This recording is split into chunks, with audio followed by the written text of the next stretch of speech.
नमस्कार, कैसे हैं आप सब। आशा करती हूँ आप सब खुशहाल होंगे, पॉजिटिव रहें और खुश रहें। आज हम रसोई नगरी में बनाने वाले हैं पालक की स्टफ़ी बॉल्स, यानी पालक के भरमा पकौड़े कह लो, टिक्की कह लो या इसको बॉल्स कह लो। इसकी शेप तो आप पे डिपेंड करती है, लेकिन इसको हम बॉल्स ही बनाएंगे क्योंकि इसको हमने स्टफ़ करना है।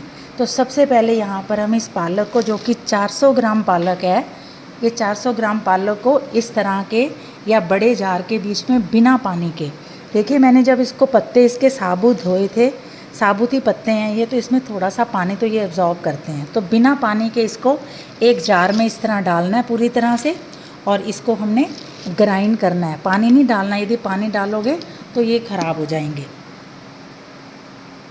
पालक के साथ साथ हम दूसरा जार भी रखेंगे जिसके बीच में हमने एक चटनी बनानी है जो लाजवाब चटनी है। ज़्यादा मसाले नहीं डालेंगे, उसमें हम नेचुरल चीज़ें डालेंगे, जैसे मसाले वगैरह कम यूज़ करेंगे। हरी मिर्च, धनिया, पुदीना, और इसके साथ क्या क्या डालना है देखिए। यहाँ पर मैंने एक जार लिया है, ये धनिया और पुदीना मिक्स है, थोड़ा सा है, यानी यही कोई 20 से 30 ग्राम होगा ये। इसको अच्छी तरह से धोना ज़रूर है क्योंकि इसमें मिट्टी होती है कई बार। और इसके अलावा इसमें मैं डालूँगी 1 चम्मच भरकर भिगा हुआ जीरा। उसको भिगो देना है, वो पानी एब्जॉर्ब कर लेता है जो इस चटनी को पीसने में मदद करेगा। जीरा ज़रूर डालना है। और उसके अलावा इसमें डालनी है 8 से 9 मिर्चें, छोटी छोटी मिर्चें, इसलिए 8 से 9 ली, यदि बड़ी हों तो आप 4 लें, ये भी इसमें डाल देते हैं। और इसके अलावा इसमें हम डालेंगे मौसमी आम, क्योंकि हमने इसको ना तो अमचूर और ना सिरका ना किसी इमली वगैरह से खट्टा करना है। मीठा भी इसी से हो जाएगा, खट्टा भी इसी से हो जाएगा, जैसे कि ये आम है जिसमें हल्की सी खटास भी है। और इसके अलावा इसमें मैं डाल रही हूँ एक एप्पल। एप्पल भी बाज़ार में जो रेडी में मिल रहे हैं वो खट्टे मीठे हैं, उसे आप यूज़ कीजिए और इसमें डालिए। और इसमें आपने डालना है काला नमक आधा चम्मच और गरम मसाला। तो इसको हम इसमें डालकर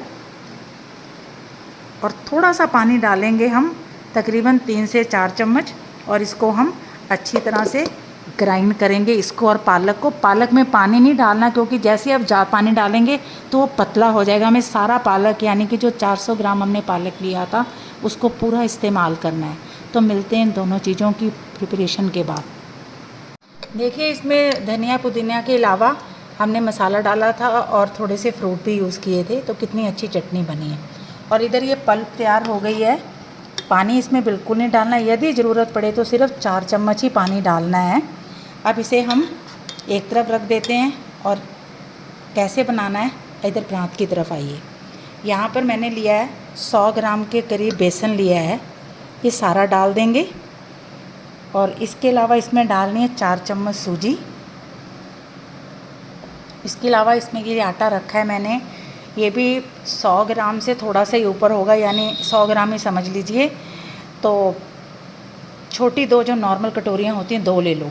अभी इसको हम इतना डालेंगे थोड़ा सा, और इसमें डालेंगे हम आधा चम्मच नमक और 1 चम्मच के करीब जीरा। नमक आधा ही चम्मच डालना है क्योंकि आगे भी हमें नमक यूज़ करना है, आधे से भी कम डालें काला नमक।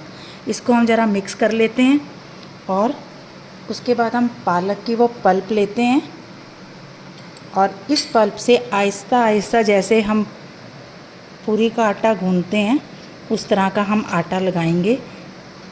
कैसे डालना है देखिए आप, थोड़ा थोड़ा करें, हाथ में लें और इसमें बिल्कुल ये सख्त होना चाहिए, उतना ही पालक यूज़ करें। वैसे तो ये सारा यूज़ हो जाएगा। यदि किसी वजह से आपको लगता है आटा नरम है, तो ये जो आटा आपने थोड़ा सा बचाया था ये उस वक्त काम आएगा। अदरवाइज़ जो आपका सही प्रैक्टिस है आपको, तो आप सारा आटा इकट्ठे भी डाल सकते हैं, लेकिन 1-2 चम्मच साइड में रहने दीजिए। तो हम सारा पालक इस्तेमाल करेंगे, तकरीबन ये हो जाएगा एक सख्त सा आटा हम गूंदेंगे। चटनी मैंने आपको दिखा दी थी। अब ये देखिए, ये मैंने आटा गूंदा है। आटा देखिए कितना सख्त है, और अंदर से भी देखिए पूरी तरीके से इसके बीच में पालक एब्जॉर्ब हुआ हुआ है। आटा नरम होगा तो वो पानी छोड़ता रहेगा। और साफ़ सुथरा आटा गूंदें, और इसमें ऑयल तो ज़्यादा नहीं लगाना, थोड़ा सा ऑयल के हाथ लगाकर इसको इस तरह से एक साइड पे रख देते हैं और इसको ढक देते हैं। अब इससे अगला प्रोसेस है कि यहाँ पर मैंने 50 ग्राम के करीब ये पनीर लिया था, ये पनीर घर का पनीर है। इसको एक दिन पहले बनाया तो अच्छी तरह निचोड़ दिया था, जिस तरह अक्सर आप रसगुल्लों के लिए पनीर को निचोड़ते हैं। इसको निचोड़ना है, इसमें पानी नहीं होना चाहिए। और इसमें डालेंगे हम थोड़े से फ्रोज़न मटर, जो कि मैंने सर्दी में घर में फ्रोज़न किए थे। आप बाज़ार से भी ला सकते हैं, छोटे छोटे पैकेट 15-20 रुपए के मिल जाते हैं। तो 1 कटोरी मटर इसमें हम डाल लेते हैं। और इसके अलावा इसमें हम डालेंगे 1 चम्मच अजवाइन और थोड़ी सी हल्दी, आधा चम्मच के करीब तो हल्दी डालनी है। क्या कि हल्दी इसके पानी को एब्ज़ॉर्ब करने में भी हेल्प करेगी, मसाले एब्ज़ॉर्ब करने में हेल्प करते हैं। और इसके अलावा इसमें मैं डाल रही हूँ 1 चम्मच जीरा, 1 ही चम्मच गरम मसाला, आधा चम्मच लाल मिर्च और 1 सब्ज़ी मसाला है। सांभर मसाला भी डाल सकते हैं आप, चना मसाला भी डाल सकते हैं। ये सब्ज़ी मसाला है। तीनों में कोई ख़ास फ़र्क नहीं होता, सेम ही चीज़ें उसमें डली हुई होती हैं तकरीबन। अब इसमें हम डाल देते हैं और इसे हमने ज़रा अच्छी तरीके से मैश करना है, यानी कि थोड़े से मटर को भी मैश करेंगे, इतना ज़्यादा नहीं करेंगे, मतलब इसको अच्छी तरह से ज़रा मिक्स करते हैं हम। फिर उसके बाद हम तैयारी करते हैं इसकी। पनीर, मटर और मसालों से जो हमने मिक्स बनाया था, ये देखिए, इसको मैंने हाथ के साथ ही मैश किया है और मसाले डालने से काफ़ी ड्राई भी हो गया है। यदि आपको लगे कि ये थोड़ा सा लिक्विड ही लगे, आपको लगे, तो आप इसके बीच में थोड़ी हल्दी डाल लीजिए, क्योंकि हल्दी जो होती है वो 1 चम्मच भी डाल दी जाए तो कोई नुकसान नहीं करेगी, उल्टा फ़ायदा ही करेगी। पहले उसको ढंग से बनाएंगे तो ये ड्राई ही रहेगा। अब देखिए, मटर भी मैश नहीं हुए हैं, पनीर भी बहुत ढंग से किया है। तो इस प्रोसेस में ये था कि इसमें भरने वाली जो स्टफिंग है, यानी जो मिक्स हमने बनाया, वो कितना हम बढ़िया बनाते हैं। मैं बनाने से पहले ये ज़रूर कहना चाहूँगी कि जो ये बॉल्स मैं बना रही हूँ, ये इतने ज़्यादा डिलीशियस होते हैं कि यदि आप इसको इसी तरह बनाएंगे, एक तो ये ताकतवर होंगी क्योंकि इसमें पालक है, मटर है, पनीर है, और दूसरा आपके बच्चे इसको शौक़ से खाएंगे, और तीसरा यदि आपके घर में कोई अतिथि आते हैं, मेहमान आते हैं, तो वो आपकी प्रेज़ ज़रूर करेंगे और आपसे ज़रूर इसके बारे में पूछेंगे। तो आओ, ये जो हमने आटा लगाया था इसको ऐसे ही रखते हैं और साइड से एक छोटा सा पेड़ा लेते हैं। देखिए, पेड़ा भी आपने पूरी जितना ही लेना है, ये स्टफिंग पे डिपेंड करेगा। तो थोड़े से अंगूठे में इस तरह से आपने ऑयल को वो करना है और इसके ऐसे करके इसमें आपने ये बनानी है। एक कटोरी बना लें और नीचे से थिक होनी चाहिए ये, नहीं तो स्टफिंग बाहर निकल जाएगी। ये यदि आप बड़े चाहते हो तो बड़े भी बन जाते हैं, छोटे चाहो तो छोटे भी बन जाते हैं। हम कुछ बड़े बनाएंगे, कुछ छोटे बनाएंगे। अब देखते हैं इसमें कितनी स्टफिंग आती है। मैं 1 स्पून इसमें स्टफ़ करूँगी। ये देखिए, 1 स्पून मैंने ये डाला है, जो आम नॉर्मल स्पून होता है, और उसे हम ऊपर से देखिए पतला करते जाएंगे। इसको हम पतला करते जाएंगे। ऊपर की जो लेयर है, जो राउंड लेयर होती है, उसको इस तरह से, और इस तरह से हमने इसको बनाना है, ऐसे करके हाथ को ऐसे करने से ये थोड़ा सा ऐसे लंबा हो जाएगा। तो ये भी आपने इसी में प्रेसिंग करनी है, इससे स्टफिंग बाहर नहीं निकलेगी। तो इस तरह से करें, और जब आप इसको रखेंगे, यानी कि जब आप बनाने शुरू करेंगे, तो थोड़ा सा एक चकले टाइप या ट्रे ले लीजिए, उसमें ऑयल का ऐसे हाथ फेर दें ताकि ये चिपके नहीं। और यदि तो आप राउंड बॉल्स, हम तो बॉल बना रहे हैं तो मैं राउंड ले लूँगी, नहीं तो आप इसको ऐसे प्रेस करके टिक्की बना सकते हैं, लंबा करके ऐसे कटलेट टाइप भी बना सकते हैं। तो एक ही तरह का आटा गूंथकर आप 3 तरह की चीज़ें बना सकते हैं। एक आप और दिखा देती हूँ एक आपको। ये देखिए, ये मैंने थोड़ा सा मोटा लिया है। इस तरह से अंगूठे में ऑयल लगाना है आपने और इसको इस तरह से करना है, और कोशिश करें यहाँ भी ऑयल लगा दें ताकि आपके हाथों में ना चिपके। फिर फटाफट आपने इसको इस तरह से करना है, और इसमें 1 चम्मच के करीब भरकर स्टफिंग डालनी, उससे ज़्यादा नहीं, तो 1 ही चम्मच सफिशेंट है।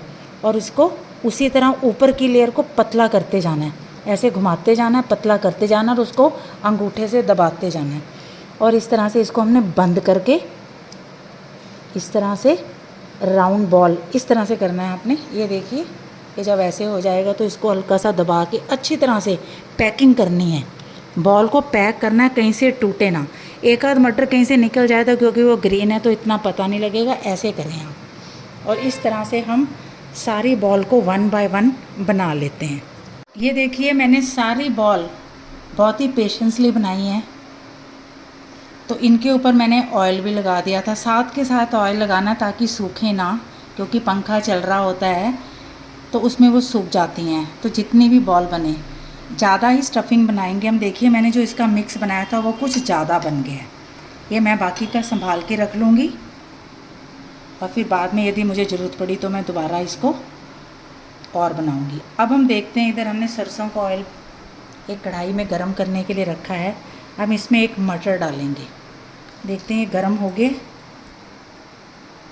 और इसको चेक करेंगे कि ये कितना है। जी हाँ, ये गरम हो गया है। तो हम इसे बिल्कुल सिम में कर देते हैं। और यदि आपको लगे बहुत गर्म है तो इसको थोड़ी देर के लिए आप बंद भी कर सकते हो। ये देखिए मटर बन गया, इसका मतलब ये काफ़ी तेज़ था। तो इसको हम थोड़ा सा वेट करेंगे, एकदम जलाना नहीं है क्योंकि जो ऊपर आटा है वो कच्चा है और जो अंदर हमने इसमें स्टफ़ किया है पनीर और मटर वो पके हुए हैं। यानी पनीर तो कच्चा ही होता है लेकिन होता तो वो खाने लायक ही है ना, तो इसलिए वो पका हुआ है। तो अब हम इसको ज़रा बंद करके, यदि तेल बहुत ज़्यादा गर्म नहीं करना, ना इसको ठंडा रखना है, मीडियम रखना है हमें। तो हम इसमें एक बॉल डालेंगे, पहले इस तरह से साइड में बॉल छोड़ेंगे तो ठीक है। इसको हम फिर स्टार्ट करते हैं और बिल्कुल पहले मीडियम ही करेंगे और इस तरह से हम इसमें तकरीबन सभी बॉल को बड़े आराम से छोड़ देंगे। देखिए आपने इतना ऑयल तो लेना ही है कि इसको पलटाना ना पड़े पहले, क्योंकि ये हैवी बॉल्स हैं, इसमें स्टफ़ हुआ है। तो देखिए झाग छोड़ रहा है, इसका मतलब ये गर्म है। तो इसको मैं हाई कर देती हूँ। एकदम से ऑयल गर्म हो जाता है, एकदम से ठंडा। ये सरसों का ऑयल है तो कोई घबराने की ज़रूरत नहीं है, ये जल्दी हो जाएगा। तो इसे हम तेज़ करके इसी तरह सारी इनको फ्राई कर लेंगे। उतने ही डालिए जितने फ्राई पैन में आते हैं।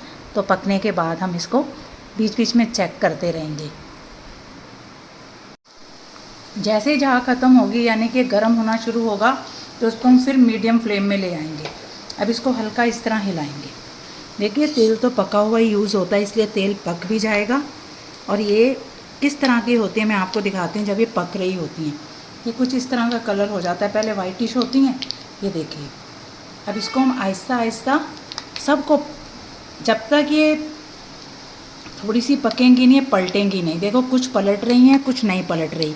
तो जल्दबाजी नहीं करनी है, कम से कम। और यदि नॉन स्टिक में बनाए तो वेल एंड गुड, अदरवाइज़ लोहे की कढ़ाई में बनाए तो वो डीप होनी चाहिए।